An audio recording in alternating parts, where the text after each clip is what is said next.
इंशाअल्लाह रहमान हमारा focus central Kashmir है। सेंट्रल कश्मीर में हम अपना कैंडिडेट शायद उतारेंगे और उसका हम 17 तारीख जो शहीद मिल्लत शेख अब्दुल जब्बार साहब की बरसी है 34वीं, उस पर हम ऐलान करेंगे कैंडिडेट का भी, और जो भी आगे के मामलात होंगे उसका भी करेंगे। और जो बाकी जहां हमारे साथी है वहाँ हम सपोर्ट करेंगे अपने पार्टी, जो भी हमारे उस वक्त लगेगा कि हमारे जो हमें अच्छा लगेगा, और चाहे वो कुपवाड़ा हो, उड़ी हो, वहाँ पे भी हमारे लोग हैं, वहाँ हम सपोर्ट करें। चाहे अनंतनाग में हमारे लोग हैं, वहाँ भी हम देखेंगे किसको सपोर्ट करेंगे। लेकिन सेंट्रल कश्मीर हमारा फोकस है, क्योंकि यहाँ गांदरबल है। हम चाहते हैं कि गांदरबल यहाँ सेंट्रल कश्मीर से हमारा कैंडिडेट आ जाए। जो यहाँ हमारा बुनियादी जो मकसद है, जिस तरीके से हम चाहते हैं कि यहाँ जम्मू कश्मीर की बात होनी चाहिए, आज तक पार्लियामेंट में वो बात नहीं हुई। फारूक साहब, हमने 10 साल उनको यहाँ से जिताया, लेकिन जो उन्होंने 5 साल में सिर्फ 11 सवाल पूछे पार्लियामेंट में, और एक भी कोई MP लेड कहीं उन्होंने बात नहीं की। और छोड़िए वो भी अब बात नहीं है, लेकिन हम ये बात जो कल उमर अब्दुल्ला साहब बात कर रहे थे कि हमने 3000 लोगों को हमारे यहाँ शहीद हो गए पार्टी के, लेकिन उमर अब्दुल्ला साहब को ये मैं पूछना चाहता हूँ, या उनकी जमात को, क्या उनको नहीं लगता जो 1-2 लाख लोग यहाँ कब्रू में है, उसकी जिम्मेवार कहीं ना कहीं नेशनल कॉन्फ्रेंस है? क्या 87 को वो भूल गए जब मोहम्मद यूसुफ को उन्होंने सलाउद्दीन बनाया? ऐसे हज़ारों लोग, जो यासीन मलिक साहब इस वक्त जेल खानों की जीनत है, क्या उसके लिए जिम्मेवार नेशनल कॉन्फ्रेंस नहीं है?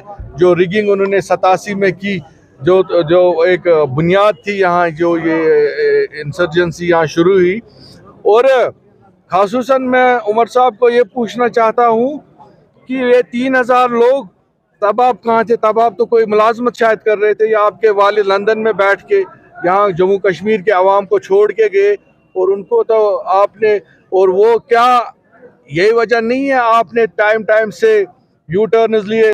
कभी फारूक साहब और नेशनल कॉन्फ्रेंस ने कहा पाकिस्तान पे बमबारी कर दो, कभी आपने कहा आज नौजवान पत्थर से जिहाद कर रहा है, तो कहीं आपने आप अपने आप को ये नहीं समझते हैं कि जो ये आज हमारे लोग जो आंखों की बीनाइयों से महरूम हो गए, जो शहीद हो गए या जेलों में है, कहीं आप उसके जिम्मेवार हो? क्योंकि आपने जिस तरीके से टाइम से अपने कन्वीनियंस के हिसाब से बयानात बदले, या फारूक साहब ने बदले, कितने देर आप बेवकूफ़ बनाओगे इस कौम को?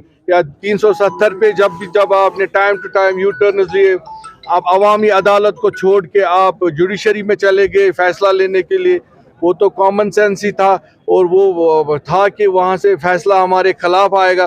कहीं आपने कंप्रोमाइज़ तो नहीं किया था दिल्ली के साथ? और वही वजह थी कि आपने वो जिस तरीके से, क्योंकि अदालत का एक बार जब उस पर मोहर लग गई, तो अब हम कौन सी अदालत में आगे हम और जा सकते हैं? जैसे किसानों ने अपना आंदोलन शुरू किया था, 14 महीने वो सड़कों में पुरअमन तौर जिस तरीके से उन्होंने अपनी बात रखी, 900 किसान मारे गए।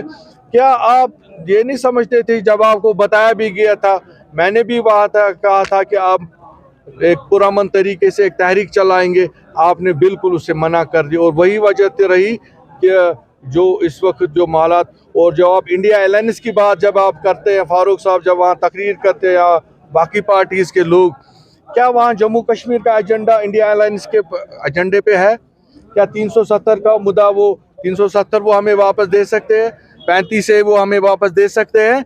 तो अगर है तो हम भी उसका हिस्सा बनना चाहेंगे, हम भी आपके साथ जुड़ना चाहेंगे, हम भी उसके तहरीक में, अगर जो जम्मू कश्मीर के जो मामलात है उसके साथ। लेकिन जहाँ तक आज तक देखा गया है, इंडिया अलायंस अगर ये इस वक्त बताए कि अगर हम बरसत हमारी जो इंडिया अलायंस आई, तो हम 370 जम्मू कश्मीर को वापस देंगे, 35 से वापस देंगे, तो इससे बड़ी बात क्या हो सकती है?